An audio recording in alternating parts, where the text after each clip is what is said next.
now, finding guys who are capable backups who can step up and play when they need them, and we've seen the results of that. This knows how to work through things.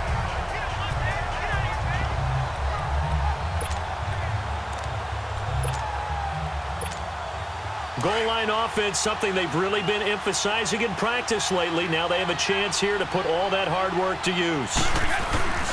Trying to pound it in here with Michelle. A loss of a full 3 yards, and now it's second down. The short field shrinks even more with the type of bodies they brought in on that play. Those extra tight ends, they weren't able to secure their blocks, and that one ended up going backwards. They get it to him running left. And he'll be taken down as that will take us to the end of the first quarter of play.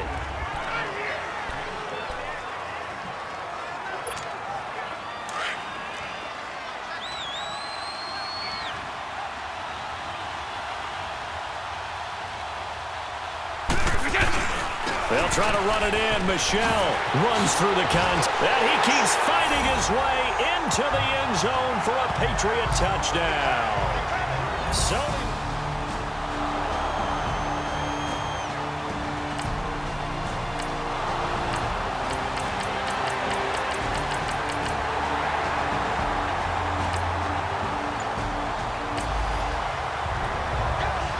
So the football will be at the 25-yard line as this offense gets set to take over.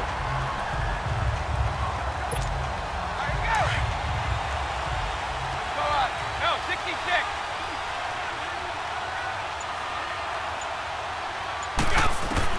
Brady now on first down.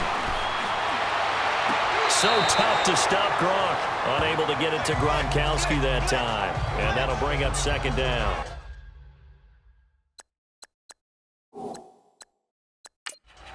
I think you have to chalk that one up for the defense. Is under review. After review of the play, the ruling on the field stands. Well, he challenged the play. It did not pay off. And that means he lost a timeout in that challenge. And as a coach, you hate that. Don't know if you took the advice of the player. You threw it yourself, but it didn't go your way. At the end of the day, it all comes back to the head coach. He has the final determination on whether to actually challenge the play or not. In this case, it didn't pay off for him. And that's got to be so heartbreaking. You throw that flag, you probably feel really confident, and then all of a sudden, boom, you lose the challenge. Yeah, when you take a look at it, you're throwing that flag because you believe you're going to be right. And when it comes back the other way, you have to regroup. His first catch of this Super Bowl, and it'll be good for a first down. And I put my first tally mark next to the Brady to Gronk counter here.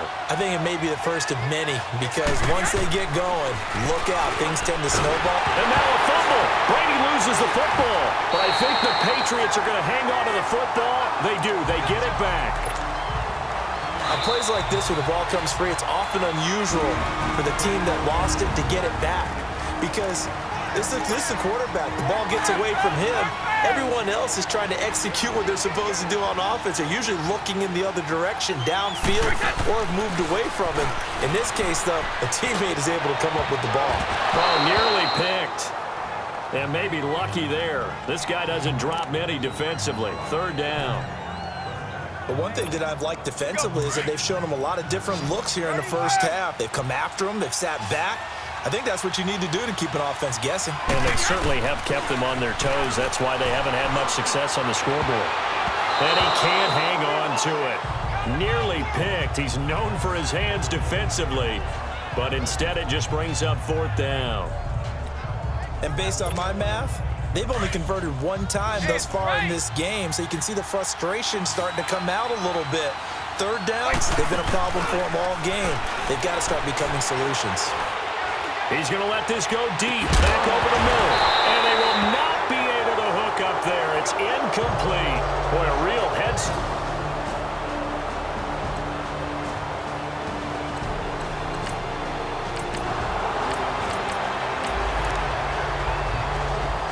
So the football will be at the 25-yard line as this offense gets set to take over. And now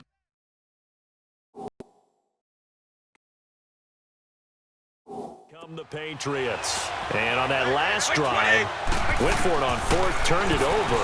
A good job by their defense, though. They held them to 3, but this offense, they've got to be a little bit better, a little bit more careful here. And sometimes when you see these calls on fourth down, when they decide to go for it, it's not necessarily the coach saying, I believe in my offense. Sometimes the coach saying, I believe in my defense. I can afford to go for it here because if we don't get it, I don't think we'll give up more than 3, and that's exactly what happened there. You think that factored in? I do. I think that he had that in his mind going into the game, that I'm going to be aggressive on offense because I know I've got a defense that can hold up their end. Flush to his right, and he takes a shot on the release as this will be incomplete. He was trying to go back to Edelman. That'll bring up second down. It's been my observation there's been a nice variety of play calling defensively. You and I often talk about an offense's ability to keep a defense off balance with what they're doing. I think the converse has been true in this game. Yeah, I think you're right. They seem to have gone off tendency quite a bit, but only the second quarter, a lot of time to change things. It's a 4-yard pickup, and that'll bring up a third down. And we see another pitch and catch there to the running back. This position just continues to evolve. They become just as critical to the passing attack as a lot of receivers, tight ends, because their ability to make people miss in the open field can really generate big plays for an offense. Now Brady gets away with one. Lucky, could have been intercepted, but it falls to the ground. They do go for it. It's Brady. And able to find Dorsett. And he'll go down, but not before getting this inside the 30. That pickup goes for 25. What a flip of the script from fourth down to first. On any given pass play, you never know exactly where your exit points are going to be. On this play, it was flushed to his left, still on the run, able to accurately throw the football for a nice first down. Oh, he got position on it, and he pulls it in.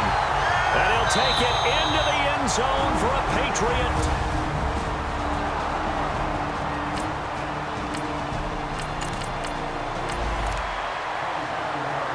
This offense ready to get back out there as they'll have the football to start the third quarter.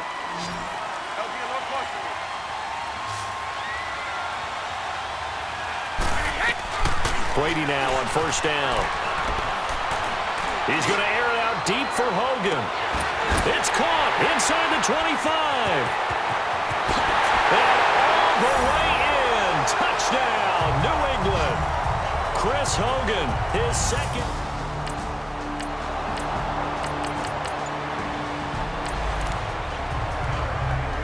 After a good punt, this offense will start with tough field position inside the 10. On first and 10, here's Brady.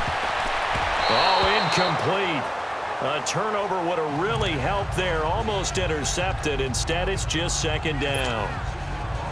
Oh, man, that was close. The opportunity to change momentum, big play, right in his hands, unable to come down with it. A sigh of relief, no doubt, on offense if that fell harmlessly to the ground. The throw left side, complete to Hogan.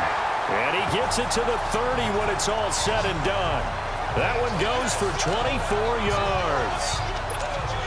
He's certainly been a huge factor in this one. He's got the 2 touchdowns to his credit. Now they look to him again. He picks up the first. Yeah, I can hear everyone saying, well, why don't you cover him, double him, triple him, do what you have to do. But sometimes they get locked into such a groove and such a connection, it doesn't matter how many guys are in his area. He certainly looks to be in that groove right now. And able to rip off a big chunk of yardage before being dropped inside the 40. A very nice pickup of 33 yards. Well, partner, I'm not sure how this drive's going to end, but how about the way they flip field position there? A nice attacking play that picked up a heck of a chunk of yardage. Over the middle, Julian Edelman, it's complete. And all the way inside the 15 before they drop it. That one goes for 24 yards. The former 7th-round pick, Julian Edelman, just continues to have such a productive career. And has made himself into a receiver. Remember, he was a college quarterback, and not just a productive one, a very good one. At Kent State, right? Yes, a great leader, a guy who could make plays with his feet and his arm. Got to the NFL and had to convert into being a receiver and was drafted that way. And that conversion, oh boy, it's been good. Now Brady. And right side caught Hogan. And they'll bring him down at the 18-yard line. Only 3 yards on the catch. It's third.